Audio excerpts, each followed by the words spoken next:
ይህ የምጽአቱ አዋጅ ነጋሪ አገልግሎት ወቅታዊና ዕለታዊ ወጎችን በማቅረብ ትንታኔ የምንሰጥበት የተለያዩ እንግዶችንም በመጋበዝ የምናቀርብበት መድረክ ነው። አዘጋጅ ይልቃል አስራት።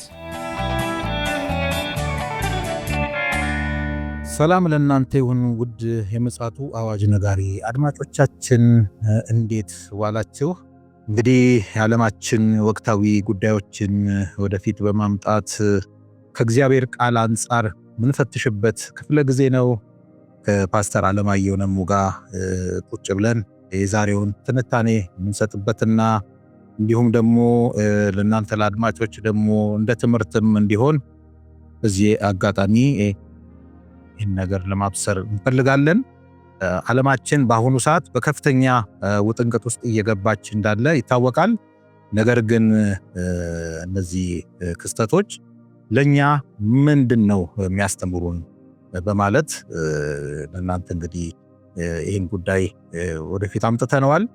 ፓስተር አለማየሁ መረጃዎቹን አምጥቶልናል። እነዚህ መረጃዎች ምን አይነት ናቸው የሚለውን ደግሞ ከመሸጋገሪያው በኋላ ደግሞ ተመልሰን መተን ደግሞ የምናበስር ይሆናል። እስከዚያው ድረስ እንግዲህ መልካም ጊዜ እንዲሆንላችሁ እመኛለሁ። ይልቃል አስራት ነኝ ከዚህ ከምጽአቱ አዋጅ ነጋሪ አገልግሎት።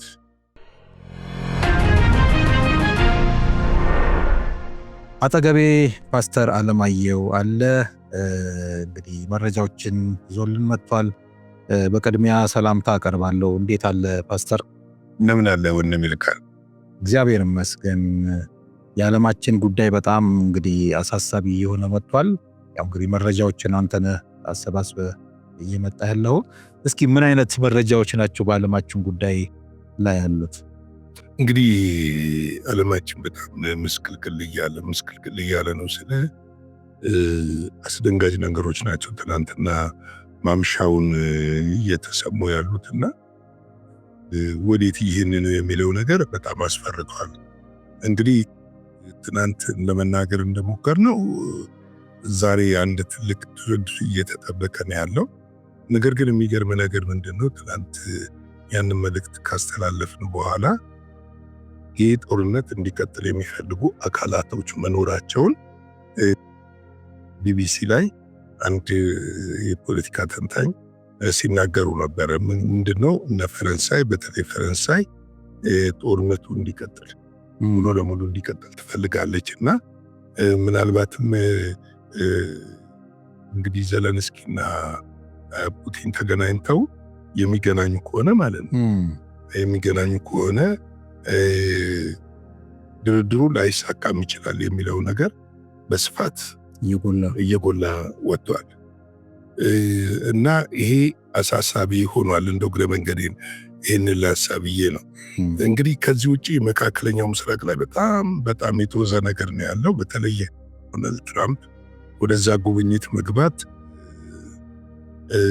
ጂኦፖለቲክሱን የቀየረ ይመስላል። የኢኮኖሚ ጂኦፖለቲክሱን፣ የወታደራዊ ጂኦፖለቲክሱንም የቀየረ ይመስላልና ምክንያቱም ከፍተኛ የሆነ የወታደራዊ ስምምነት ከኳታርም ጋር ከሳውዲም ጋር ተደርጓል። በአረብ ሀገራት ተደርጓልና ይህም እጅግ ዘመናዊ የሆኑ የጦር ሚሳኤሎችን፣ አውሮፕላኖችን እና ድሮኖችን ለማስታጠቅ ለመሸጥ አሜሪካ ቃል ገብታለች ለነዚህ ሀገሮች እና ይሄ ነገር እስራኤልን በጣም አስግቷታል። መስጋት ብቻ ሳይሆን እስራኤልን አስፈርቷታል። ምክንያቱም በትናንትናው ዕለት የሐማስ የአልቃሲምና የአልቅዱስ ብርጌድ ሁለቱ ብርጌዶች ባልታሰበ እስራኤል ባልጠበቀችው መንገድ በሮኬት ደብድበዋታል። ተጣምረው ከዛ ልክ እነሱ ከተደበደቡ ደግሞ ከተወሰነ ደቂቃ በኋላ የየመን ሐውቲ ወደ ቤንጎሪዮን አየር ማረፊያ ላይ ሮኬቶችን ፍልስጤማውያንና ፍልስጤምቱ የሚባሉ ሮኬቶችን እነዚህ ሱፐርሶኒክ የሆኑ ባላስቲክ ሚሳኤሎችን አሞናጭቋል። በትናንትናው ዕለት ቃል አቀባዩ ኢራን አይደለችም መሰጠን ብለዋል። ራሳችንን የምናመርተው የራሳችን ኢንጂነሮች የሚያመርቱት እንደሆነ እንትን ብሏል። እና እስራኤል የበቀል ምላሽ ብላ ትናንትና ሁለት ወዲያው ጋዛን በጀት ደብድባለች። ይሄ ደግሞ በጋዛ ያለው ሁኔታ እጅግ አስቸጋሪ እንዲሆን አድርጎታል። ይሄ ብቻ አይደለም። አሁን በመካከለኛው ምስራቅ ያለው ውጥረት እየቀጠለ ቢሆንም ደግሞም አሁን በእነዚህ የአረብ ሀገራት በዶናልድ ትራምፕ ላይ በጣም ግፊት እያደረጉ ጦርነቱ እስራኤል እንድታቆምና ምግብ፣ ነዳጅ፣ መድኃኒት እንዲገባ ይህንን እንዲያደርጉ ነው። እሳቸውም ይህንን ለማድረግ ምን አድርገዋል? ተስማምተዋል። እና ይሄ ስምምነት ስላለ መካከለኛው ምስራቅ ላይ ያለው ጂኦፖለቲክስ በጣም ውጥረት ውስጥ እየገባ የመጣ ነውና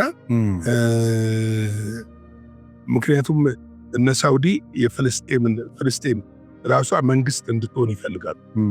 መንግስት እንዲሆን ስለሚፈልጉ ፍልስጤም እንደ ሀገር እንድትጸና ስለሚፈልጉ እንደ ሀገር እንድትቀጥል ስለሚፈልጉ ይሄ ደግሞ በታሪክ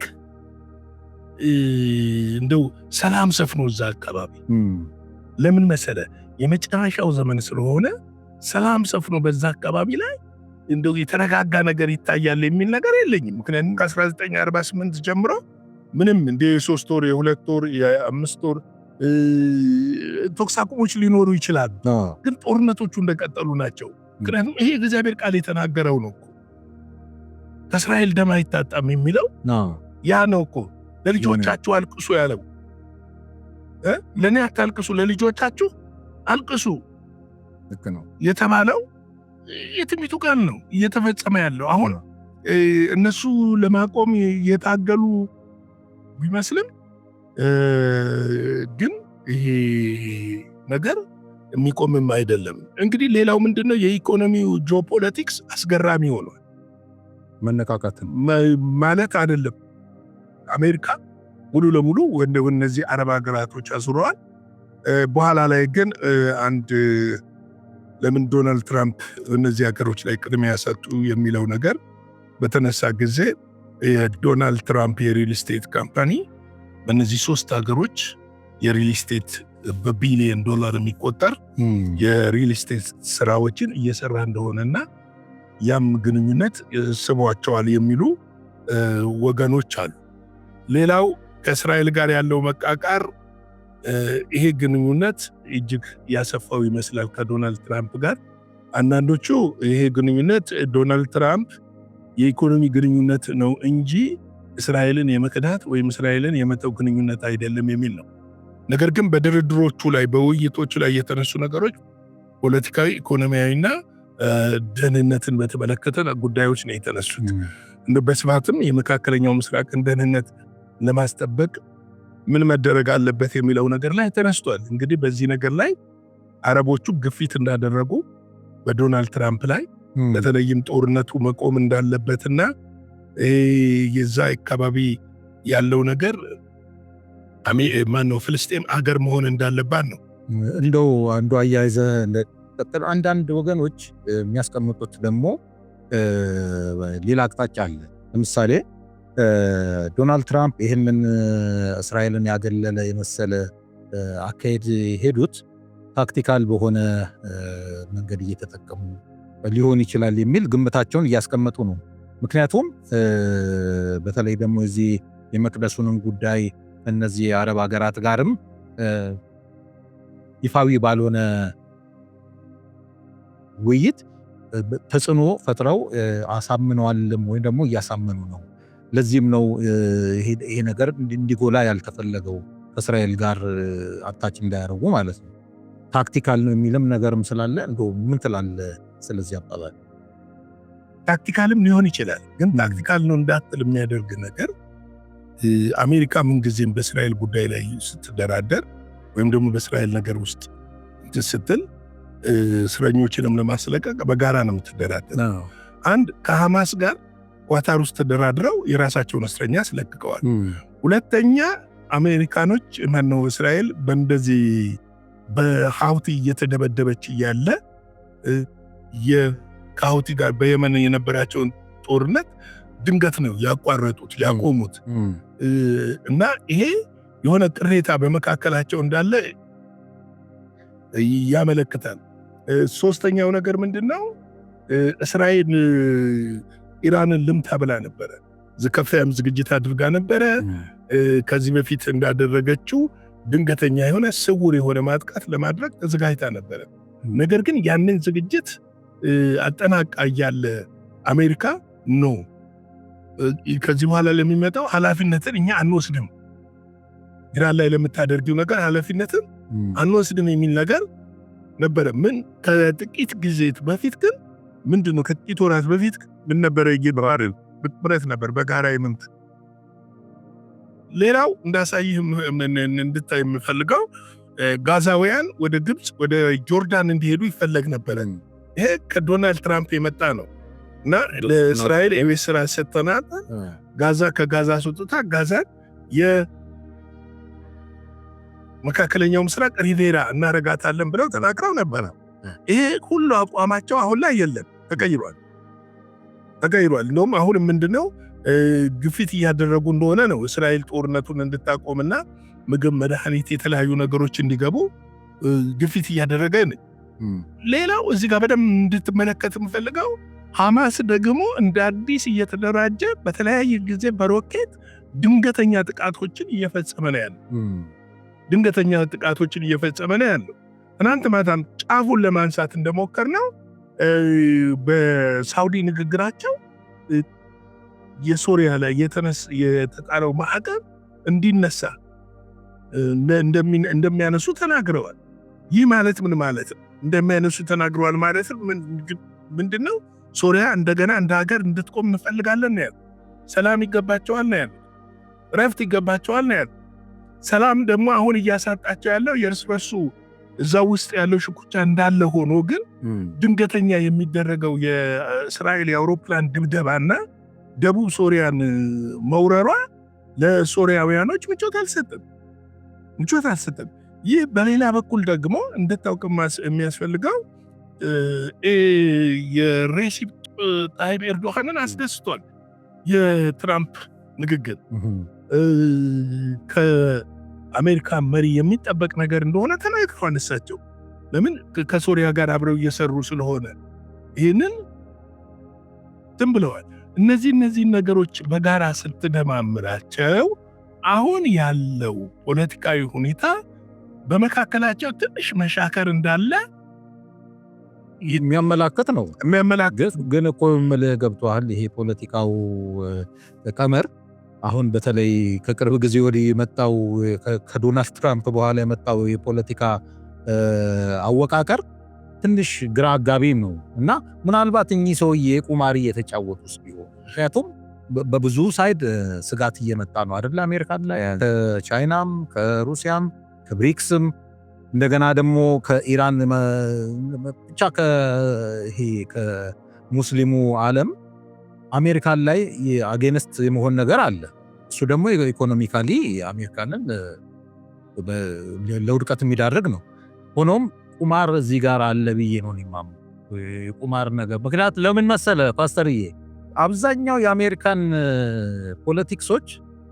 ፖለቲሻኖች የአይሁድ ዝርያ ያላቸው ናቸው አብዛኞቹ እና በተለይ ደግሞ የፋይናንሱን አቅም ደግሞ ያዙት እነሱ ናቸው እና ለዶናልድ ትራምፕ እንደው ማፈንገጥ ይሄ ያዋጣቸዋል ወይ? ይሄንን ታሰብ እንዳልከው ፖለቲካ ኢዝ ደርቲ ጌም ነው።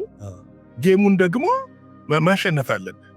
እርግጥ እንዳልከው ባለፈው ስለጠቀስ ነው ያልተዋስኩት እንጂ መካከለኛው ምስራቅ አፈንግጦ ወደ ሩሲያና ወደ ቻይና ዘንብሎ ነበረ በባይደን ጊዜ የብሪክስ አባላት ሆነዋል። አፈንግጠው ከአሜሪካ ጋር ያላቸው የንግድ ልውውጥ እየቀነሱ መጥተዋል። ይሄ ለአሜሪካኖች አደጋ ነው። ልክ ነው። ይሄንን ማስከን አለባቸው። ይሄንን ለማስከን ደግሞ ምንድነው ማድረግ ያለባቸው ብለን ስንመለከት ዲፕሎማሲያዊ ግንኙነቱን ማቆዝ መቻል አለባቸው። ነገር ግን ማወቅ ያለበት አረቦቹም ደግሞ በፍልስጤምና በተለይ እኮ እስራኤል ማነች ሳውዲ በግልጽ እኮ ተናግራለች። ምስራቅ ኢየሩሳሌም የማን ነው ብላለች? የፍልስጤም ነው እኮ ብላለች።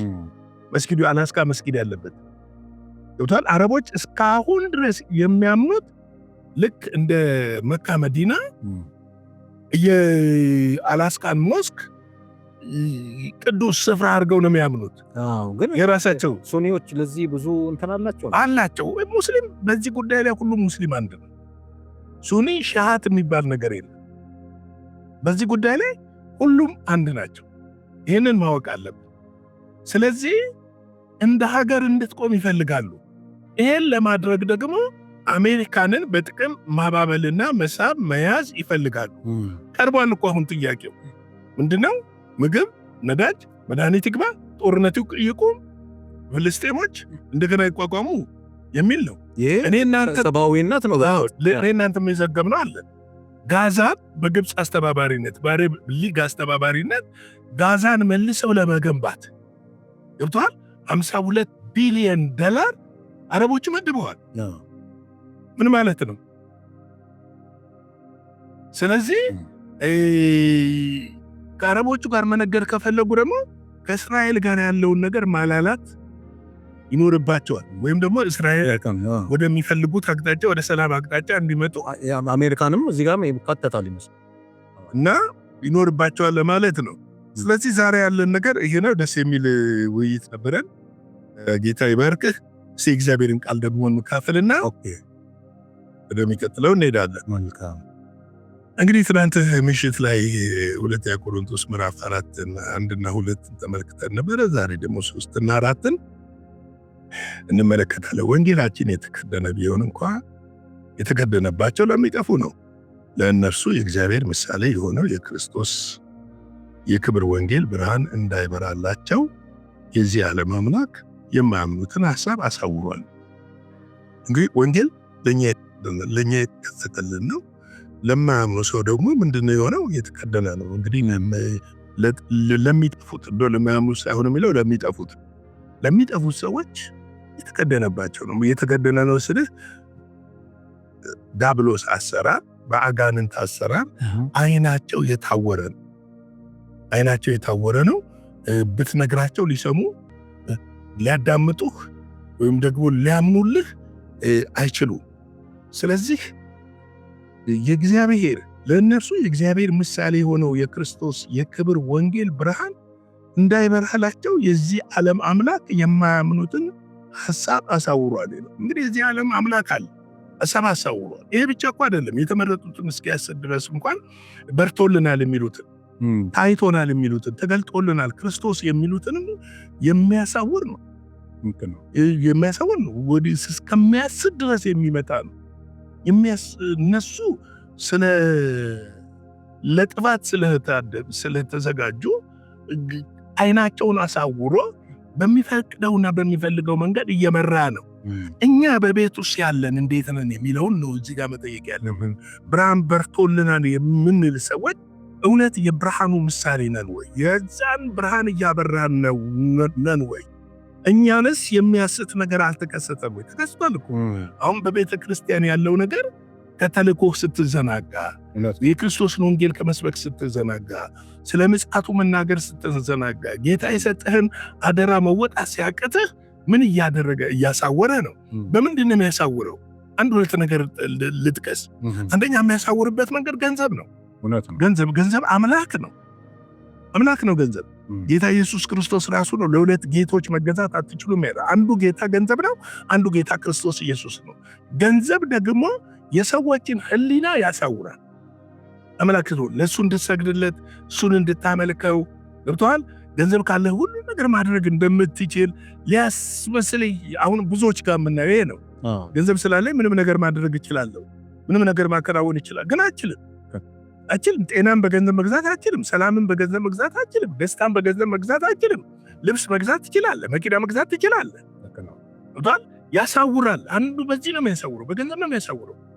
ዓለም የምትሽከረከረው በገንዘብ ነው ይላል። ገንዘብ ካለህ እኮ በሰማይ መንገድ አለ ይላል። ዓለም የምትሽከረከረው ምንድነው? በገንዘብ ነው። በገንዘብ ቃል ይገዛና የተወሰኑ ሆድ አምላኪዎችን ስር ሊያሰልፍልህ ይችላል። ሆዳቸው አምላካቸው የሆነ እንጂ ሁሉን ይገዛል ማለት አይደለም። ሁሉን ያደርጋል ማለት አይደለም። ብዙ ገንዘብ ያላቸው ሰዎች እኮ መቃብር ውስጥ አሉ። እናንተ ያየናቸው በመቃብር አላስጣላቸውም ገንዘባቸው። ከሞት ሊታደግ ሊያድን የሚችል ግን የናዝሬቱ ኢየሱስ ብቻ ነው፣ እስከ ዘላለም ሊጠበቅ። ሁለተኛው የሚያስትበት ክብር የሚባል ነገር አለ። ክብር በመሰረቱ አፈር ክብር የለው። ሁላችን የተገኘ ነው ከአፈር ነው። እኔ አንዳንድ ጊዜ እውነቴን ነው ይልቃል የተከበረ ሰው ነው የተከበረ አይገባኝም። ለእኔ ክብር ኢየሱስ ክርስቶስ። ሰው በገንዘቡ ክብርን ሊገዛ ይችላል፣ በእውቀቱ ክብርን ሊያመጣ ይችላል፣ በስልጣኑ ክብር አለ ሊል ይችላል። ነገር ግን ያ ክብር እንደ ጧት ጤዛ ነው። የጧት ጤዛ ከ4 ሰዓት በኋላ አታገኘው። ከ4 ሰዓት በኋላ ይደርቃል። ወይም ደግሞ እንደ ጧት አበባ ነው፣ ሙቀት ሲመጣ እንደሚረግፍ አበባ ነው። የዚህ ዓለም ክብር፣ የእግዚአብሔር ክብር ግን ለዘላለም ነው። ስለዚህ አንዱ ቅዱሳንን አሁን እያሳወረ እነዛ ለጥፋት የተዘጋጁ ስለሆነ ለማመንም የማይፈልጉ ስለሆነ ነው የታወሩት ያሳወራቸው። ያመኑትን ግን የሚያሳውርበት መንገድ ይሄ እንዳለ ልናውቅ ያስፈልጋል እላለሁ። ጌታ ይባርካችሁ። በዚህ ቀን ደግሞ ከኛ ጋር ስለነበራችሁ ሻሎም ሻሎም፣ ተባረኩልን። እንወዳችኋለን። ላይክ፣ ሼር፣ ሰብስክራይብ አይረሳ። አብራችሁን አገልግሉ። አብራችሁን እንድትቆሙ ከኛ ጋር በገንዘባችሁ እንድትቆሙ በጎፈንድሚ ከኛ ጋር እንድትቆሙ በተለይ አሜሪካ፣ አውስትራሊያ፣ ካናዳ፣ አውሮፓ ያላችሁ ወገኖች ጎፈንድሚ ያለ በዛ አገልግሎታችንን እንድትደግፉ እንዲሁም በአካውንቶች አሉ እዛ ላይ በነዛ አካውንቶች አገልግሎታችንን እንድትደግፉ እንድታበረታቱ በጌታ ፍቅር እንጠይቃችኋለን። ጌታ ኢየሱስ በደጅ ነው። ዘመኑ ቀርቧል፣ ይመጣል። እንዘጋጅላለሁ። ሻሎም። ጌታ ኢየሱስ አብስቶ ይባርክ። ፓስተር በጣም ቁልፍ የሆነ ጥያቄ ነው የጠየቀው። ከብርሃን ጎን ነው ወይስ ከጨለማ የሚል ይዘት ያለው መልእክት ነው ያቀረብክልን። እንግዲህ ይሄ ጥያቄ ለእያንዳንዳችን ቀርቧል። ከየትኛው ወገን እንደሆነን ራሳችንን እንግዲህ መመርመር ነው ያለብን። ጨውነን ወይስ ደግሞ እንደገና ደግሞ ለዓለም ፈውስ ያልሆነበት ብዙ ምክንያቶች ስላሉ በእንደዚህ ዙሪያ ራሳችን ዕለት ዕለት መፈተሽ እንዳለብን የሚያመላክት በጣም ግልጽ የሆነ መልእክት ነው ፓስተር ያስተላለፈልን። እግዚአብሔር እንዲረዳን ደግሞ መለመን አለብን። ዕለት ዕለት መንገዳችን በብርሃን እንዲሆን መለመን አለብን የሚል መልእክት እኔም ማስተላለፍ ፈልጋለሁ። እንግዲህ ውድ አድማጮቻችን የዕለቱ መልእክትና መረጃ ይህንን ይመስላል። እግዚአብሔር ከፈቀደ ደግሞ በነገው ዕለት የምንገናኝ ይሆናል። መደበኛውም ዜና ኋላ ላይ ይኖራል። እንግዲህ እንድትጠባበቁ አሳስባለሁ። እግዚአብሔር ከኛ ጋር እንዲሆን እንመኛለን። መልካም ጊዜ እንዲሆንላችሁ ምኞቴ ነው። እግዚአብሔር አብስቶ ይባርካችሁ። መልካም ጊዜ። አዘጋጅና አቅራቢ ይልቃል አስራት ነበር። ለዛሬ ያዘጋጅንላችሁ ይህንን ይመስላል። በሌላ ጊዜ በሌላ ርዕሰ ጉዳይ እንገናኛለን። የምፅዓቱ አዋጅ ነጋሪ አገልግሎት። መልካም ጊዜ።